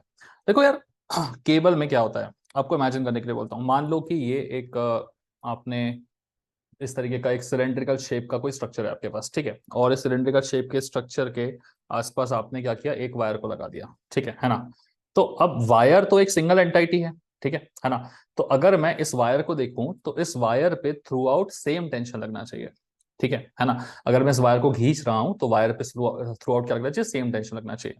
तो अगर वायर को किसी एंटाइटी के अक्रॉस भी लपेट के रखा हुआ है ना मैंने इस तरीके से, ठीक है, तो थ्रू आउट भी वायर में क्या लगना चाहिए, सेम टेंशन ही लगना चाहिए। लेकिन लेकिन ये सेम टेंशन कब लगता है, जब वायर और इसके सरफेस के बीच में कोई फ्रिक्शन नहीं होता है, ठीक है। तो एक जन यहां से खींच रहा है, एक जन यहां से खींच रहा है, लेट्स से, ठीक है, दो अलग अलग साइड से खींच रहे हैं, ठीक है। तो सेम टेंशन लगता है कब, जब दोनों इसके और इसके बीच में फ्रिक्शन नहीं होता। लेकिन अगर इसके और इसके बीच में फ्रिक्शन आ गया है ना, मतलब वायर के और आपके पुली के बीच में फ्रिक्शन आ गया, ठीक है, तो उस केस में दोनों साइड में अलग अलग वैल्यू ऑफ फ्रिक्शन लगती है, सॉरी अलग अलग वैल्यू ऑफ टेंशन लगती है। ओके, जैसे यहाँ पे आपके पास में एक पुली है, ठीक है, और दोनों साइड में सेम वायर जा रहा है, ठीक है। तो अगर पुली और वायर के बीच में फ्रिक्शन नहीं हो, तो अगर इस साइड में टेंशन टी के बराबर लग रहा है तो इस साइड में भी टेंशन टी के बराबर ही लगेगा। लेकिन अगर वायर और पुली के बीच में फ्रिक्शन हो तो एक जगह टेंशन अलग लगेगा, दूसरी जगह टेंशन अलग लगेगा। मान लो यहाँ पे टेंशन T1 लग रहा है तो यहाँ पे टेंशन जो लगेगा T2 लगेगा, ठीक है ना। चलिए नाउ, अब अगर दोनों जगह अलग अलग टेंशन की वैल्यू लग रही है, फ्रिक्शन टेंशन ऊपर नीचे हो रहा है, ठीक है, अगर दोनों ही साइड में टेंशन की वैल्यू अलग अलग है, डिफरेंट है, तो ऑब्वियस सी बात है कि एक साइड की वैल्यू दूसरी साइड की वैल्यू से बड़ी होगी, क्योंकि अलग अलग है तो एक बड़ा होगा और एक कम होगा, छोटा होगा, राइट, ठीक है। तो इस बड़े और छोटे वाले टेंशन के बीच में रिलेशन बनाया जा सकता है, ठीक है। वो रिलेशन क्या होता है कि मान लो कि ये आपका जो T2 है, ठीक है, इसकी जो वैल्यू है T1 से बड़ी है, let us assume this thing, ठीक है। तो अगर T2 की वैल्यू T1 से बड़ी तो मैं सिंपली बोल सकता हूं कि बड़ा वाला टेंशन डिवाइडेड बाय छोटा वाला tension is actually equal to e to the power mu into beta, ठीक है। म्यू क्या होता है, कोएफिशिएंट ऑफ फ्रिक्शन जो पुली और केबल के बीच में है। बीटा होता है हमारा लैप एंगल, ठीक है ना। तो जैसे एंगल होता है हमारा 30 डिग्री का, 60 डिग्री का, वैसे ही यहाँ पे एंगल बनेगा बीटा। लैप एंगल का मतलब क्या, हमें देखना पड़ेगा कि ये जो केबल है ना, ये केबल जो है वो कितने एरिया में इस पुली को टच कर रही है। जैसे मेरे हिसाब से अभी जो है वो केबल यहां से यहां तक इतने थीटा के एंगल में इसको टच कर रही है, ठीक है ना। तो यहां पर भी वैल्यू बीटा की कितनी हो जाएगी, इस एंगल के बराबर। तो अगर ये एंगल 60 डिग्री के बराबर है तो क्या यहां पर भी 60 डिग्री आना चाहिए, नहीं। हम जब भी बीटा की वैल्यू पुटअप करेंगे हम उसे रेडियंस में पुटअप करेंगे, ध्यान रखिएगा, ठीक है ना। तो बीटा क्या बताता है, लैप एंगल, लैप एंगल मतलब कितना एरिया टच हो रहा है उसके हिसाब से सेंटर से बनने वाला एंगल, ठीक है ना। और इसकी वैल्यू हमेशा किस में होती है, रेडियंस में पुटअप की जाती है। तो ये चीज हमें थोड़ी सी ध्यान रखनी है। तो रेडियंस में कन्वर्ट कैसे करेंगे, चलो लगे हाथ वो भी बता देते हैं। आपका जो 360 डिग्रीज होता है ना, या फिर चलो इजी रखते हैं इसको, 180 डिग्रीज जो होता है ना आपका, वो किसके बराबर होता है, पाई रेडियन के बराबर होता है, ठीक है ना। तो अगर आपसे पूछा जाए कि भाई 60 डिग्रीज कितना रेडियन के बराबर होगा, अब कुछ लोगों को याद होगा कि पाई/3 इज इक्वल टू 60 होता है। जिसको याद नहीं है उसको मैं कन्वर्ट करना सिखा देता हूं। तो 1 डिग्री कितने के बराबर होगा, यहाँ पे 180 पाई के बराबर, तो 1 डिग्री होगा कितना, पाई/180 के बराबर, ठीक है ना। तो अगर मुझे 60 डिग्री चाहिए तो मैं दोनों साइड में 60 से मल्टीप्लाई कर सकता हूँ, ठीक है। तो क्या बनेगा, 60 degrees will be actually equal to 61 63 पाई/3, तो ये पाई/3 के बराबर होगा। तो कल को अगर यहां पर आया 60 डिग्री का एंगल तो बीटा की वैल्यू 60 पुटअप नहीं होगी, बीटा की वैल्यू क्या होगी, पाई/3। अच्छा, पाई/3 में भी किसी को कंफ्यूजन होता है कि भाई पाई/3 की वैल्यू कैसे पुटअप करेंगे। यार पाई होता है 3.14, तो उसको डिवाइड कर लेना 3 से और पुटअप कर देना यहाँ पे, ठीक है ना। तो 1 पॉइंट समथिंग समथिंग आएगा, जो भी वैल्यू से पुटअप कर देंगे, ठीक है। सबसे बड़ा चैलेंज क्या होता है यहाँ पे, बीटा का ही होता है, क्योंकि टी के बारे में हम जानते हैं क्या है, टेंशन, एक साइड ज्यादा टेंशन होगी, एक साइड कम टेंशन होगी। तो रिलेशन क्या बनेगा, अगर T2 की वैल्यू T1 से ज्यादा, तो ज्यादा वाला टेंशन डिवाइडेड बाय कम वाला टेंशन इज इक्वल टू ई की power coefficient of friction into beta. Beta होगा रेडियंस में, अगर एंगल 60 डिग्री का गिवन है, 60 डिग्री का गिवन है मतलब उसको मुझे रेडियंस में कन्वर्ट करना पड़ेगा पाई की हेल्प से, और पाई की वैल्यू पुट अप करके यहाँ बीटा डाल सकते हैं। एक छोटी सी चीज हमें ध्यान रखनी है, ठीक है। और रेडियन के कन्वर्जन जो है वो देखेंगे आगे जाके, है ना। और एक्स्ट्रा क्या क्या हमारे नॉलेज में होना चाहिए उसको भी समझ लो, ठीक है। ओके, सॉरी, इसको दो रेडियंस के फॉर्म में रखना, यहाँ लिख ही रहे हैं, ठीक है। चलिए ना, कभी कभी इस बीटा की वैल्यू डायरेक्टली गिवन नहीं होती है ना, या फिर मुझे एंगल की वैल्यू भी स्पेसिफाइड नहीं रहती है, लेकिन मुझे दिख रहा होता है क्वेश्चन में कि टर्निंग किस टाइप से हो रही है। जैसे क्वेश्चन आपको दिखाता हूं, आगे बढ़ो, ये वाला क्वेश्चन देखो, है ना, आगे बढ़ो, ये वाला क्वेश्चन देखो, ठीक है। यहाँ देखो, ये यहाँ पे मुझे दिख रहा है कि यार एग्जैक्टली 180 डिग्री का एंगल कवर हो रहा है, क्योंकि यहां से लेके यहां तक, ठीक है। तो ऐसे केसेस में हमें बीटा की वैल्यू डायरेक्टली क्वेश्चन में गिवन नहीं होगी, बट समझ में आ रहा है कि यहां से लेके यहां तक मतलब पूरा 180 डिग्री कन्वर्ट हो रहा है, मतलब बीटा पाई रेडियन के बराबर हो जाएगा, और हम उसको 3.1 को पुट अप कर सकते हैं, ठीक है। अगले वाले क्वेश्चन में वापस देखो, फिर वही चीज है कि यहाँ से पूरा पूरा सेमी सर्कल कवर हो रहा है, मतलब 180 डिग्री, तो beta pi radian put up हो जाएगा, ठीक है। यहाँ पे कवर नहीं हो रहा है क्वेश्चन हमें निकाल के देखना पड़ेगा कैसे सॉल्व होगा। यहाँ पे कवर नहीं हो रहा तो इसमें देखना पड़ेगा, ठीक है। कभी कभी एक केस और बनता है, जैसे हमने अभी अभी वाला केस देखा था कि यार इस तरीके से बन सकता है, तो बीटा की वैल्यू मुझे गिवन नहीं है, तो भी मैं बता सकता हूँ कि वो 180 डिग्रीज के बराबर होगी। लेकिन अगर ऐसा बन रहा है, तो ऐसा बन रहा है तो भी मैं बता सकता हूँ, देखो यहां से लेके यहां तक ऐसा एंगल बनेगा, मतलब ये क्या हो गया 90 डिग्रीज, तो बीटा हो गया कितना 90 के बराबर। हमें उसको रेडियन में लिखना है, तो हम क्या लिखेंगे π/2 रेडियंस, ठीक है ना। तो कुछ कुछ केसेस में देख के ही आपका एंगल बताया जा सकता है, कुछ केसेस में नहीं बताया जा सकता, जैसे यहाँ पर बीटा कितना है नहीं बताया जा सकता, तो मेहनत करके निकालना पड़ेगा। यहाँ पर नहीं बताया जा सकता तो मेहनत करके निकालना पड़ेगा। यहाँ पर बताया जा सकता है कि कितना होगा 180 डिग्रीज, रेडियन में पुटअप करना है, ठीक है। वैसे ही यहाँ पर बताया जा सकता है, सॉरी यहाँ पे बताया जा सकता है कि 90 डिग्री से उसको रेडियन में पुटअप करना पड़ेगा, ठीक है। तो बीटा की कहानी थोड़ी सी देख ली, अब जरा क्वेश्चन को थोड़ा सा समझते हैं कि कैसा आता है और क्या करना होता है, ठीक है। Okay. तो आगे बढ़ने से पहले कभी कभी जो बीटा है ना वो नंबर ऑफ टर्न्स के फॉर्म में भी गिवन होता है, ठीक है। ओके, सो मान लीजिए कि एक रॉड, सॉरी फोन बज गया, एक रॉड है, ठीक है, उस सॉरी केबल है, केबल को क्या किया, इस पुली से बांधने की कोशिश की, ठीक है, और ऐसे लेके आए, और मैं अगर यहां तक करके ऐसे आ गया, तो हम बोलेंगे भाई केबल कितना एंगल कवर कर रही है यहाँ पे 90 डिग्री का।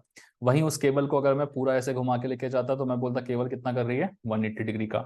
लेकिन अगर मैं इस केबल को यहाँ पे ऐसे घुमा के, ठीक है, पूरा ऐसे घुमा लेता तो अब क्या बोलते हैं कि केबल कितना कर रही है 360 डिग्री का, ठीक है। तो वन टर्न अगर उस में गिवन है कि यार एक टर्न ले रहा है केबल, मतलब बीटा कितना हो गया 360 डिग्री का, मतलब हो गया 2π। अब जरूरी नहीं है कि एक टर्न ही लेगा, कभी कभी दो दो तीन टर्न ले सकता है।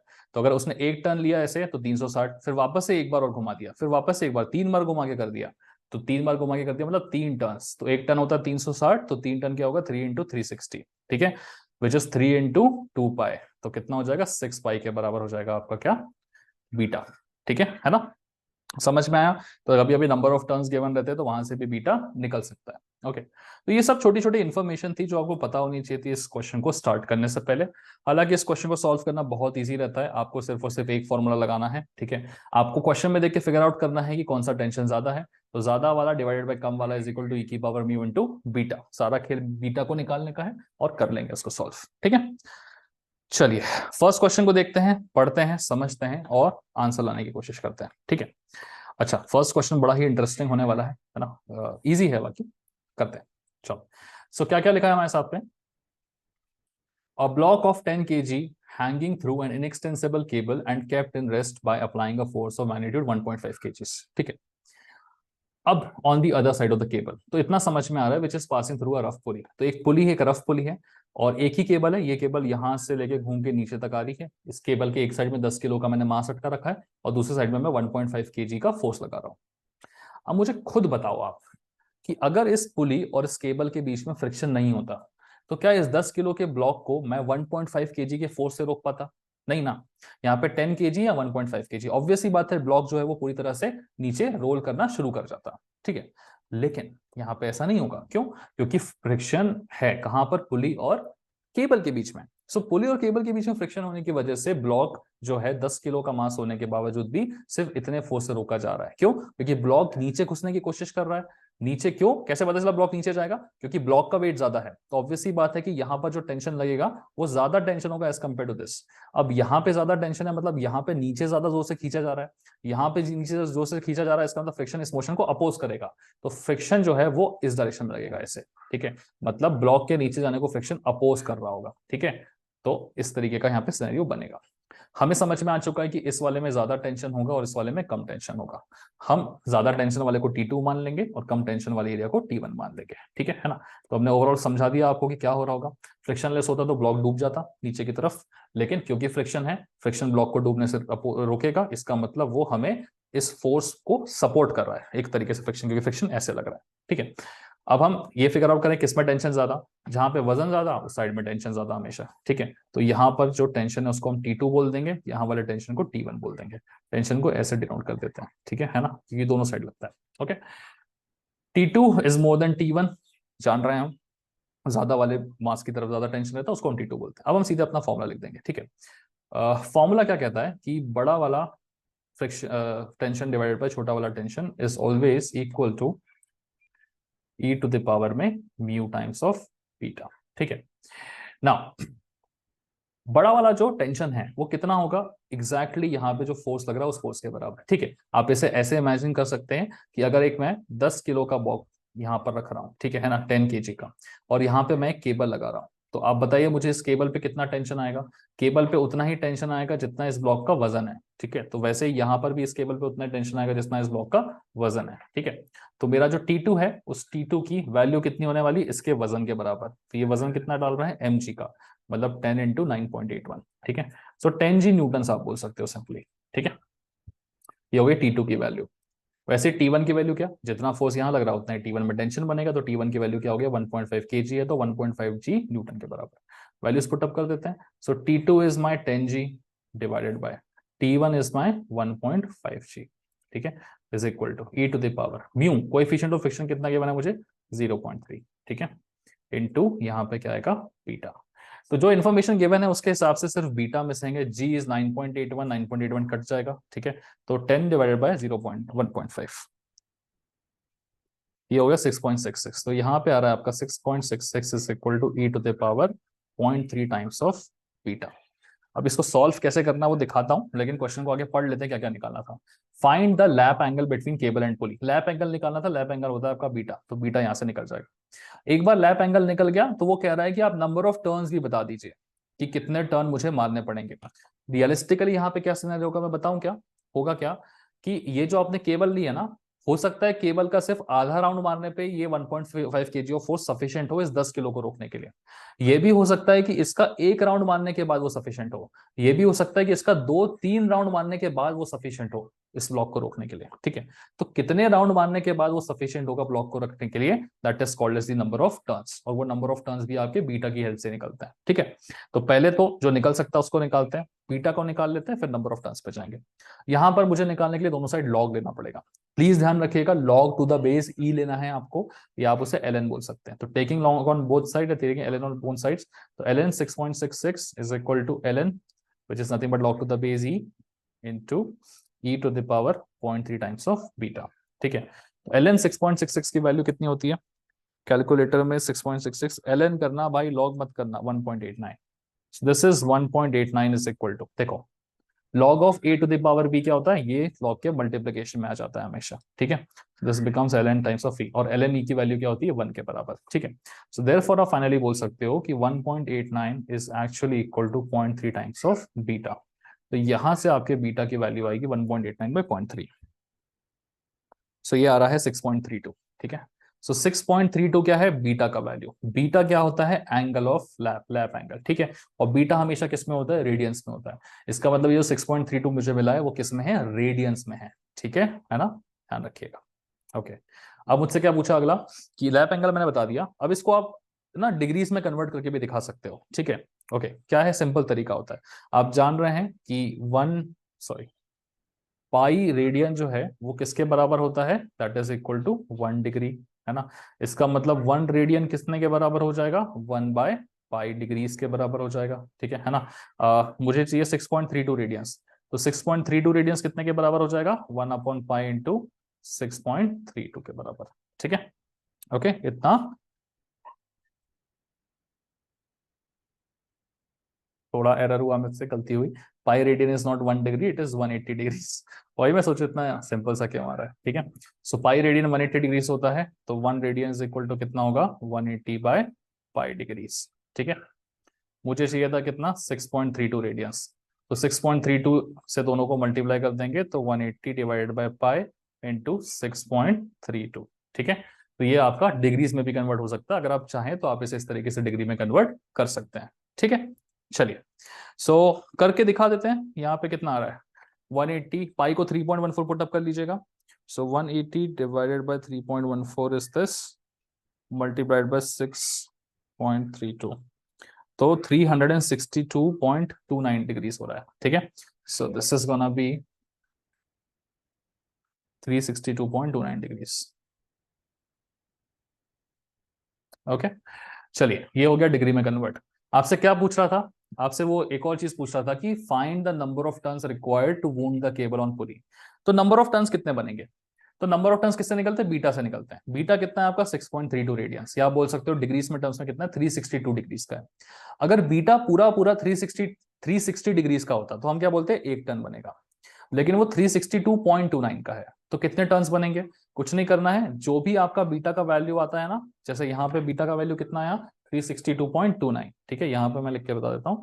जो भी आपका बीटा का वैल्यू आता है 362.29, उसको सिंपली आप 360 से डिवाइड कर दीजिएगा, तो क्या मिल जाएंगे आपको? नंबर ऑफ टर्न्स मिल जाएंगे। ठीक है, तो डिवाइड बाय 360 करेंगे तो कितना हो रहा है? 1.006। सो नंबर ऑफ टर्न्स कितने होंगे आपके? 1.006 टर्न्स होंगे। ठीक है, ओके। देखो देखो देखो, कोई कॉम्प्लिकेशन नहीं है। और एक इंपॉर्टेंट बात बता दूं, हर एक कॉलेज में हर एक तरीके से अलग अलग तरीके से चीजें सिखाई जाती हैं। ठीक है ना? कुछ नहीं करना है, सिंपल चीज है। बेसिक मैथमेटिक्स से पहले भी आप इसको कर चुके हो, लॉजिकली समझो। ये समझ में आ चुका, T2/T1, या इसको लोग लिखते हैं T2 is equal to T1 ई की पावर म्यू बीटा। अल्टीमेटली हमें बीटा निकालना था। क्यों? उसने बोला था लैप एंगल निकाल के दिखाइए।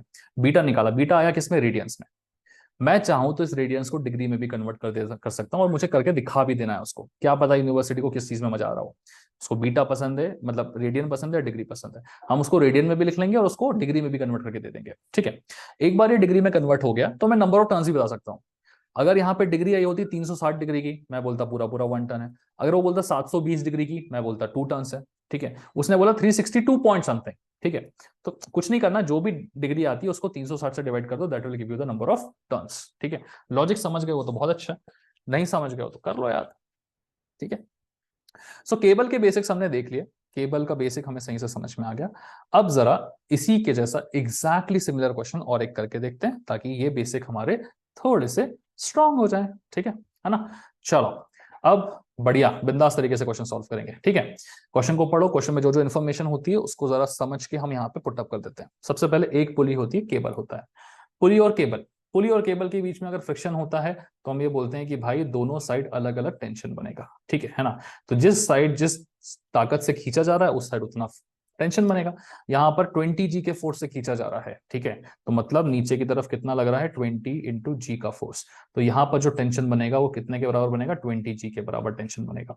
यहाँ पर 1.5 kg से खींचा जा रहा है, मतलब यहाँ पे जो टेंशन बनेगा वो कितना बनेगा? 1.5 G। mg बनता है ना हमेशा, है ना? तो जो भी मास है into g, mass into 9.81 Newton बनता है। ठीक है, तो यहाँ पे इतने नहीं।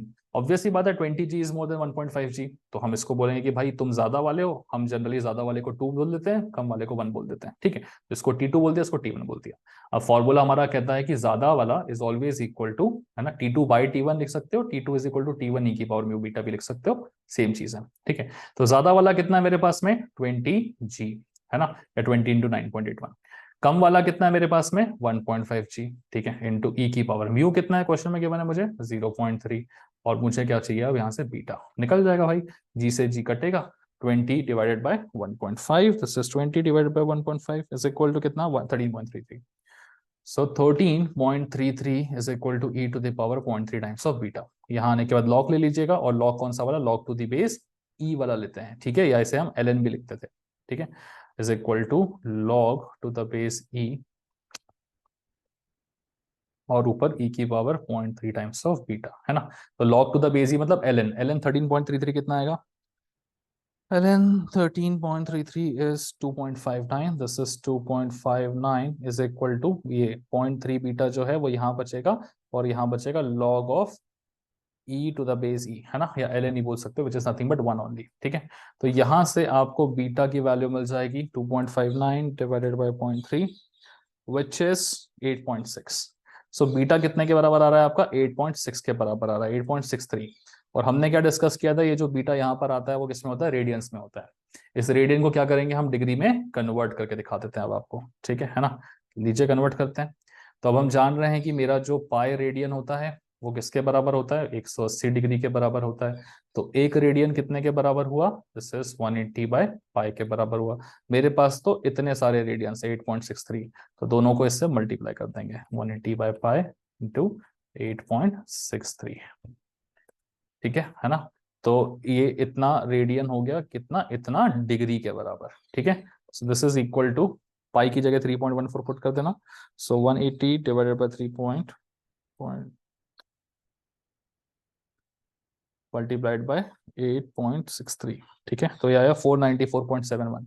This is 494.71 degrees. ठीक है, तो लैप एंगल आपका रेडियन के फॉर्म में कितना था, इतना था। वही लैप एंगल आपका डिग्रीज के फॉर्म में कितना है, इतना डिग्रीज का है। ठीक है, अब यहां से अगर मुझे बताना है कि बताओ नंबर ऑफ टर्न्स कितने हैं, तो नंबर ऑफ टर्न्स के लिए हम सिंपली क्या करते हैं, जो भी आपका आता है डिग्रीज के टर्म्स में। ठीक है ना। So my number of turns is equal to जो भी आपका डिग्री के फॉर्म में आया है उसको आप सिंपली 360 से डिवाइड कर देंगे, तो आ जाते हैं आपके नंबर ऑफ टर्न्स। 360 से डिवाइड किया 1.37, तो आपके नंबर ऑफ टर्न्स कितने आएंगे, 1.37। ठीक है, मतलब एक पूरा सर्कल तो घुमाना ही पड़ेगा मुझे इसको। ठीक है ना, और एक पूरा सर्कल घुमाने के बाद थोड़ा सा और कहीं घुमाने के बाद करेंगे, तब जाके ये जो है वो 20 किलो के ब्लॉक को रोक पाएगा। ठीक है, चलिए, आई होप आपको फॉर्मेट समझ में आ गया होगा। पुली और केबल के बीच में हो क्या रहा था सिनेरियो, वो भी समझ में आ गया होगा। फॉर्मेट समझ में आ गया, क्वेश्चन समझ में आ गया, तो फिर यूनिवर्सिटी किसी भी भाषा में कैसा भी पूछे अब हम बना लेंगे।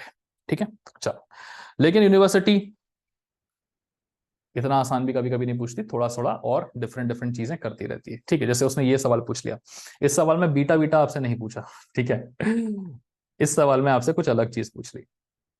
देखिए 2020 में पूछा था, इस क्वेश्चन को पढ़ते हैं और सॉल्व करने की कोशिश करते हैं। ठीक है ना, क्या लिखा है क्वेश्चन में, a cable is passing over the disc of belt friction apparatus as shown in figure. ठीक है, तो क्योंकि केबल ऐसे पास हो रही है, मुझे देखते से समझ में आ रहा है कि भाई यहाँ पे बनेगा कितना, 180 डिग्री का एंगल। तो 180 डिग्री का एंगल जितना एंगेजमेंट है केबल का पुली के साथ में, तो मुझे बीटा तुरंत दिख चुका है ना, दिख गया है, तो यार लगे हाथ में से लिख भी लेता हूँ। ठीक है ना, कि my beta is equal to कितना, है ना, इसे नीचे लिखता हूँ। ठीक है, my beta is equal to 180 degrees. But मैं जानता हूं कि मुझे इसको डिग्रीज के फॉर्म में कभी नहीं रखना है, मुझे इसको रेडियन के फॉर्म में रखना है। तो शॉर्टकट तरीका बताता हूँ रेडियन में कन्वर्ट करने का, पाई बाय 180 कर देना। ठीक है ना, so this is nothing but 3.14 radians. Okay, convert हो गया। जिसको ये चीज समझ में नहीं आई है, फिर वही लॉजिक दिखा देते हैं कि 180 डिग्री होता है हमारा पाई रेडियंस के बराबर, है ना। यहाँ पर 180 डिग्री है तो डायरेक्टली हम इसे पाई रेडियंस लिख सकते थे, पाई की वैल्यू 3.14। ठीक है, बीटा निकल गया। अब जरा सवाल को पढ़ें। हाँ, सवाल में हमें क्या देखना पड़ता है, हमेशा दो टाइप के टेंशन देखने पड़ते हैं, कि T2 वाला और T1 वाला, है ना। T2 हम जनरली ज्यादा वाले टेंशन को दे देते हैं, T1 हम जनरली कम वाले को दे देते हैं। देखें जरा, यहाँ पर फोर्स लग रहा है P का। ठीक है, तो यहाँ पर कुछ टेंशन क्रिएट होगा, यहाँ पर भी फोर्स लग रहा है तो यहाँ पर भी कुछ टेंशन क्रिएट होगा। यहाँ पे जो टेंशन क्रिएट होगा वो एग्जैक्टली इस फोर्स के बराबर होगा, मतलब 500 न्यूटन का टेंशन क्रिएट होगा। यहाँ पर जो होगा वो इस फोर्स के बराबर होगा, मुझे नहीं पता कितना है, तो टी जो टेंशन है वो पी के बराबर ही क्रिएट होगा। ठीक है, कौन सा ज्यादा कौन सा कम मुझे फिलहाल नहीं पता।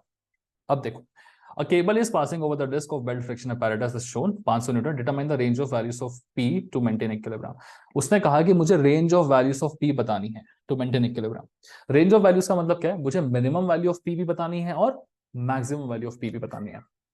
तो ऐसे कैसे हो रहा है, दो अलग अलग वैल्यूज ऑफ P कैसे आ रही है आपकी, दो अलग अलग वैल्यूज ऑफ P आपके दो अलग अलग केसेस से आती है। ठीक है ना, तो दोनों ही अलग अलग केसेस में क्या होता है, चलिए आपको समझाते हैं। केस वन, इसको कैसे इमेजिन करते हैं, मान लो कि पुली और ब्लॉक के बीच में फ्रिक्शन नहीं है। फ्रिक्शन नहीं है तो ये जो 500 न्यूटन का है ये नीचे की तरफ लग रहा होगा, तो ब्लॉक जो है वो पूरी तरह से नीचे गिर जाएगा।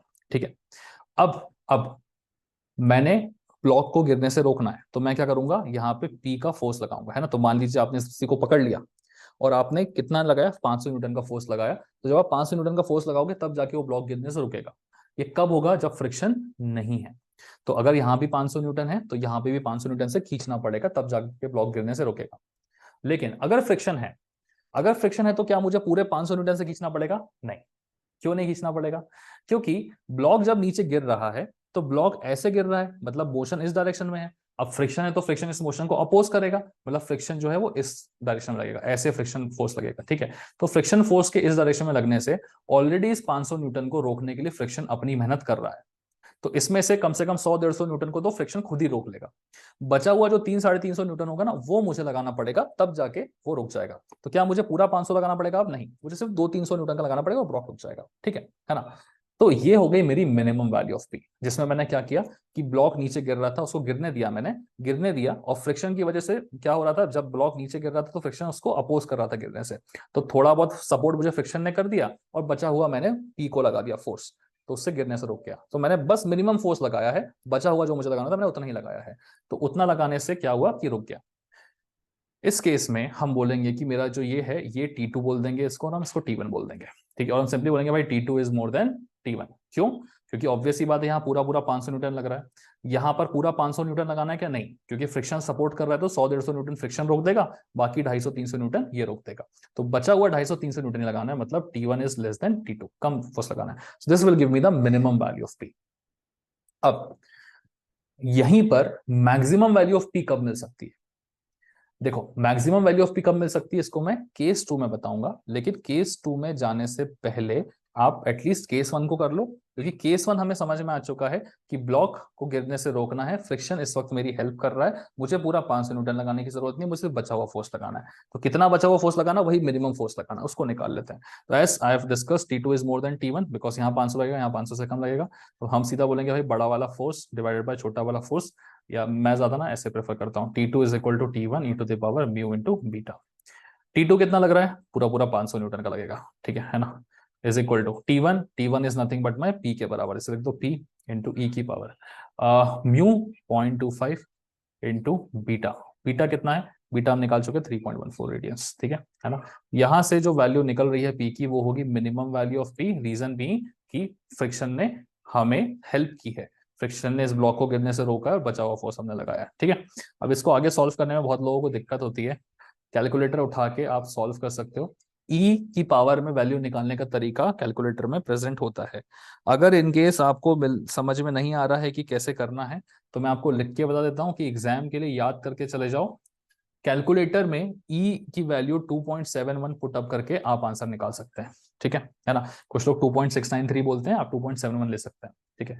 अगर आपको ई का डायरेक्टली कैलकुलेटर में क्वेश्चन करते नहीं आता है, चिंता मत करो, आप चुपचाप ई की वैल्यू 2.71 याद करके जाओ, उसकी पावर में ये डाल के निकाल लेना, ठीक है ना।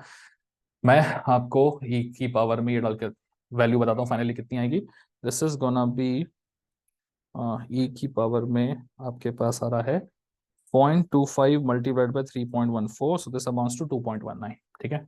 सो ये वैल्यू आ रही है 2.19 के बराबर। जैसे मैंने कहा, अगर आपको ई का कैलकुलेशन कैलकुलेटर में करते आता है, मुझे आता, मैंने कर लिया, आपको नहीं आता है तो आप ई की जगह पे क्या करेंगे, 2.71 की पावर में ये पुट कर देंगे 0.25 इंटू 3.14, ये कैलकुलेशन तो आप कर लोगे ना, पावर का होता है आपके पास कैलसी पे, ठीक है। चलिए, सो यहां से आप बोलोगे भाई साहब मुझे जो मिनिमम वैल्यू ऑफ पी मिलेगी that is 500 divided by 2.19. This is 228.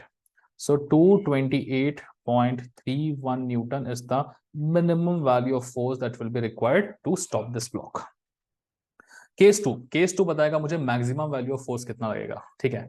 अब देखो मैक्सिमम वैल्यू ऑफ फोर्स को कैसे समझेंगे हम। अगर आप डायरेक्टली पूरे पूरे यहां देखो, पूरे पूरे 228 न्यूटन या 228.31 न्यूटन का फोर्स लगाते हो तो ब्लॉक गिरने से रुक जाएगा, ठीक है। लेकिन अगर आप इसकी जगह 300 न्यूटन का फोर्स लगाते हो, मतलब आपने और ताकत से खींचा, तो क्या ब्लॉक ऊपर उठना शुरू हो जाएगा? सोचो, 228 डालने पे तो रुक रहा है ना ब्लॉक, तो अगर आपने 230 डाल दिया या 250 डाल दिया तो क्या ब्लॉक ऊपर आना शुरू हो जाएगा? जरूरी नहीं है। क्यों जरूरी नहीं है? क्योंकि हो क्या रहा था, केस 1 में ब्लॉक नीचे गिर रहा था, फ्रिक्शन ब्लॉक को अपोज कर रहा था, तो फ्रिक्शन ने 100-150 न्यूटन जो है वो खा लिए थे, बचे हुए 200-300 न्यूटन हमें डालने पड़े, 250 न्यूटन टू बी प्रिसाइज, 228.31, ठीक है ना। लेकिन केस 2 में क्या होगा, केस 2 में जब मुझे मैक्सिमम वैल्यू ऑफ पी चाहिए, तो मैक्सिमम वैल्यू ऑफ पी का मतलब क्या है कि मैं इतनी वैल्यू ऑफ पी लगा दूं, इतनी वैल्यू ऑफ पी लगा दूं कि ब्लॉक जो है वो जस्ट ऊपर की तरफ उठना शुरू हो जाए। तो जब ब्लॉक जस्ट ऊपर की तरफ उठने लगेगा ना, तो उसके लिए मुझे सिर्फ इस 500 न्यूटन को नहीं लगाना है, मुझे इस 500 न्यूटन के साथ साथ इस फ्रिक्शन को भी कैंसिल आउट करना पड़ेगा। क्योंकि अब जब ब्लॉक ऊपर की तरफ उठना जाएगा, तो ब्लॉक ऊपर की तरफ मूव करेगा, मतलब पुली नीचे की तरफ मूव करेगी, पुली नीचे की तरफ मूव करेगी, तो फ्रिक्शन अब इस मोशन को अपोज करेगा, मतलब अब फ्रिक्शन बन गया है मेरा दुश्मन, ठीक है। तो मुझे पी लगा के अगर नीचे करना है बहुत ताकत से और ब्लॉक को ऊपर उठाना है, तो मुझे इस ब्लॉक के साथ साथ इस फ्रिक्शन को भी क्या करना पड़ेगा, ओवर का पावर करना पड़ेगा, तो मुझे बहुत सारी बी की वैल्यू लगेगी। तो उस केस में अब मैं बोलूंगा कि यार ये वाले एरिया में टेंशन की वैल्यू ज्यादा रहेगी, ठीक है ना। तो हम सिंपल अपना फॉर्मूला क्या लिखते हैं कि ज्यादा वैल्यू ऑफ टेंशन, ठीक है, इज इक्वल टू, है ना, ज्यादा वैल्यू ऑफ टेंशन को जेड लिख देता हूं, है ना, इज इक्वल टू कम वैल्यू ऑफ टेंशन, है ना, इनटू ई की पावर म्यू बीटा, ठीक है, ज्यादा value of tension is equal to कम value of tension into e की पावर म्यू बीटा। इस बार ज्यादा वैल्यू ऑफ टेंशन कहाँ होगी, इस एरिया में होगी, और उसकी वैल्यू कितनी होगी, पी के बराबर, इज इक्वल टू कम वैल्यू ऑफ टेंशन कहाँ होगी, इस एरिया में होगी, और वो तो कितना रहेगा मेरा 500 के बराबर ही, ठीक है ना, इंटू ई की पावर, फ्रिक्शन तो मेरा वही रहेगा, ठीक है, mu which is given as 0.25 and beta भी वही रहेगा विच इज 3.14, ठीक है ना, समझ में आया। और इस बार जो पी मिलेगा that will be P maximum. Okay, so I hope मैंने पूरी कोशिश की है आपको इमेजिन कराने की कि क्या क्या हो रहा होता है, ठीक है। इसे आप सॉल्व कर सकते हैं, this is gonna be 500 into e की पावर म्यू बीटा, ऑलरेडी हमने यहाँ निकाला होता 2.19, तो इसी को आप यूज कर सकते हैं, ठीक है ना। तो this is equal to 500 into 2.19 which is 1095। So maximum value कितनी हो जाएगी, 1095 न्यूटन के बराबर। मतलब अगर यहाँ पे फ्रिक्शन है तो खाली 500 न्यूटन लगा के हम ब्लॉक को नीचे, ब्लॉक को ऊपर नहीं उठा पाएंगे, हमें 1000 न्यूटन के ऊपर का फोर्स लगाना पड़ेगा, तब जाके कहीं वो 500 न्यूटन का ब्लॉक ऊपर उठेगा, ठीक है। ओके, चलिए, so this was the case of cables. Cables के बारे में हमने कुछ क्वेश्चंस देखे। सबसे पहला क्वेश्चन देखा जिसमें बीटा और लैप एंगल के बारे में पूछ रहा था उसने 2022 में, ठीक है। 2023 में भी सेम वैरायटी पूछी थी, ठीक है। फिर 2020 में उसने मिनिमम और मैक्सिमम वैल्यू की रेंज पूछ रखी थी, ये हमने कर लिया। प्रैक्टिस अगर आपको करनी है तो इसी से मिलता जुलता क्वेश्चन मैंने यहाँ पे क्रिएट किया है, ठीक है, खुद से नंबर्स लेके यहाँ पे आपका 500 न्यूटन का फोर्स वापस लगा दिया है, ठीक है। तो नंबर्स चेंज किए कि नहीं, मैंने नंबर्स चेंज नहीं किए, ठीक है, भूल गया था मैं चेंज करना, आपके लिए चेंज कर देता हूँ। आप क्वेश्चन में ले लीजिएगा कितना, 600 न्यूटन का फोर्स, ठीक है ना। ओके, तो यहाँ पे क्या लगेगा आपके पास में 600 न्यूटन का। ओके, यहाँ पे हो गया पी, और कोएफिशिएंट ऑफ फ्रिक्शन मैंने 0.25 दिया है, आप इसे 0.4 ले सकते हैं, ठीक है। तो अब आपको मिनिमम और मैक्सिमम वैल्यू ट्राई करनी है, आप निकाल सकते हैं।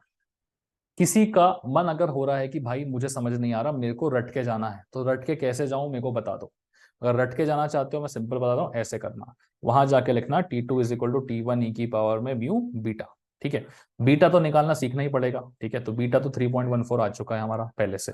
रट के जाने वालों के लिए बता रहा हूं क्या करोगे आप लोग, T2 is equal to T1 ई की पावर बीटा, तो एक बार में T2 की वैल्यू रखोगे 500 और T1 की वैल्यू रखोगे P। जब T1 की वैल्यू P रख रहे होगे तो उधर लिखोगे मिनिमम ई की पावर म्यू हो गया कितना, पॉइंट, इस क्वेश्चन के लिए चलो इसी क्वेश्चन को कर लेते हैं, सॉरी, इस क्वेश्चन को अगर हम कर रहे हैं तो हम 600 न्यूटन का फोर्स लेंगे ना, ठीक है। तो अगर रटने वाले, रट के कोई जाना चाह रहा है उसके लिए बता रहा हूं मैं, T2 की वैल्यू रखी क्या, 600 न्यूटन, T1 की वैल्यू रखी मिनिमम P, पॉइंट, म्यू रखा है हमने कितना, 0.4 रखा है इस बार म्यू से, ठीक है ना। So mu is equal to 0.4 into beta, beta कितना हो गया 3.14। तो एक बार ऐसे रख देना तो मिनिमम वैल्यू मिल जाएगी। मैक्सिमम वैल्यू चाहिए तो फिर ऐसे रखना, सेम फॉर्मूला लिखना, सेम फॉर्मूला लिखना, T2 is equal to T1 ई की पावर में म्यू बीटा, फॉर्मूला लिख के आना, याद रखना। इस बार T2 में क्या डालोगे, P डालोगे, है ना, और T1 में क्या डालोगे, 600 ई की पावर में 0.4 इंटू 3.14, ठीक है। तो जो लोग रट के जाना चाहते हैं, एक बार 600 यहाँ पे, P यहाँ पे, दूसरी बार में P यहाँ पे, 600 यहाँ पे, ठीक है। तो जो बड़ी वैल्यू आएगी उसको मैक्सिमम वैल्यू बोल देंगे, जो छोटी आएगी उसको मिनिमम वैल्यू बोल देंगे, और फटाफट से 5 नंबर 6 नंबर मिल जाएंगे, ठीक है। तो जो सीखना चाहते हैं उनके लिए मैंने सिनेरियो सिखा दिया आपको कैसे वर्क करता है, जो रट के जाना चाहते हैं उनके लिए मैंने रटने वाला सिस्टम दिखा दिया है, ठीक है। हाँ, कोई बुराई नहीं है यार ऐसे रट के जाने में, देखो स्टार्टिंग से ही अगर रट रहे हो तो फिर गलत है, लेकिन अगर आप सिर्फ एग्जाम क्लियर करने के लिए थोड़ा सा एक आधा क्वेश्चन रटने की कोशिश कर रहे हो बिकॉज आपके पास टाइम कम है, तो आप डेफिनेटली कर सकते हैं इसको, ठीक है।